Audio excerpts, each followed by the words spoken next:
మేడకి వెళ్ళి చూస్తే ఓ మహారాజు కళ్యాణ మహారాజు అవునవునా తమ్ముడు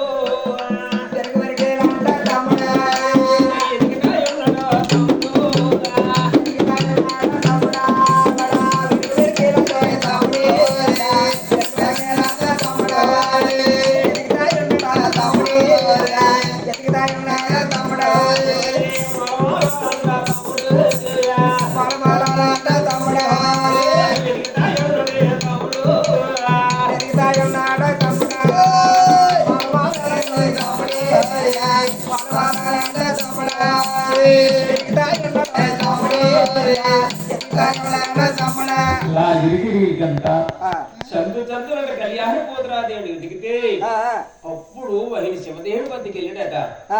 కళ్యాణ పోతురాజు ఆయన పడుకునే వద్దాలం అంతపై శివదేవుడి వద్దకు వెళ్ళి చూస్తే అప్పుడు వారుగుంట మహారాజు బంగారాన్ని బతికోమని తీసి ఆయన పడుకునే వస్త్రాల మంచానికి కాలాన్ని కట్టిపెట్టాడట.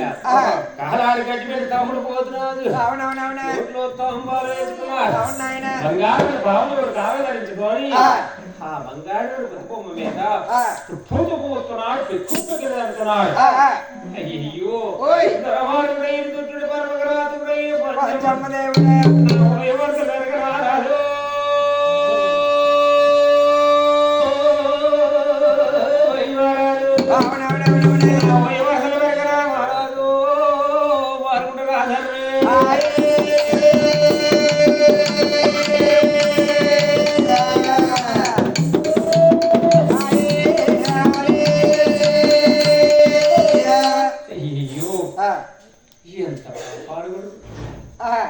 ఎంత పాపాడు పడుకున్నాండి ధర్మహరుడు ఈయన దుష్టుడు పరమగరాతుడు ఈయన పంచమ్మ దోవుడు ఓయి వరసల వెరగను వారుకుంటున్నారాజు.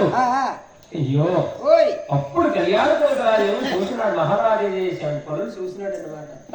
మహారాజు చేసే పనులు తమ్ముడు పోతురాజు చూసి ఇప్పుడు నేనేం చెయ్యాలి చూసేదమ్మన్నారు కానీ ఏమి చేసి రమ్మలేదే. మరి చెప్పిన పని చేసి ఇచ్చినామంటే తమ్ముడు చెప్పడం మరి ఎందుకు రా చేతికి వచ్చినాడు చెప్పు మా ఎప్పటికీ నేనేం చెప్పాలి? అంతే కదా, నేనేం చెప్పాలా?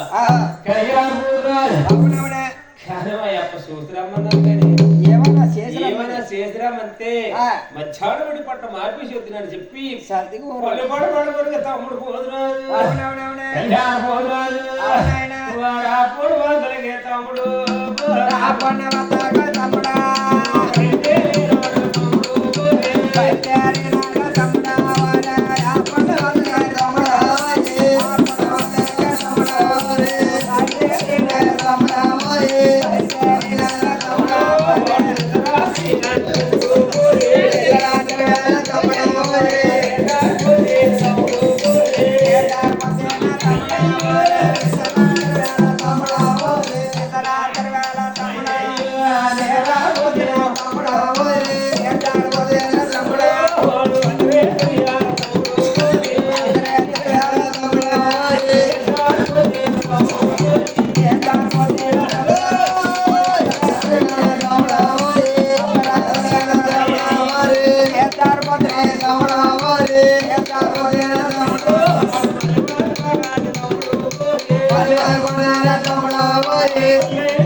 తమ్ముడు మహారాజు నీకు వెళ్ళింది కాయ పండా కల్లా కడుతుంది అడిగింది మా తల్లి.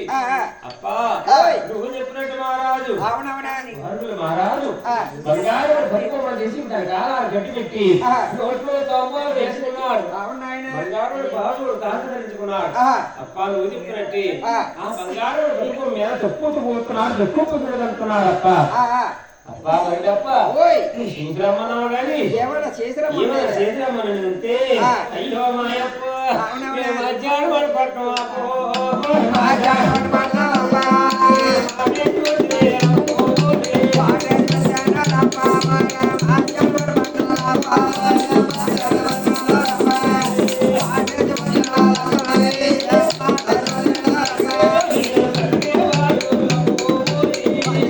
Bye.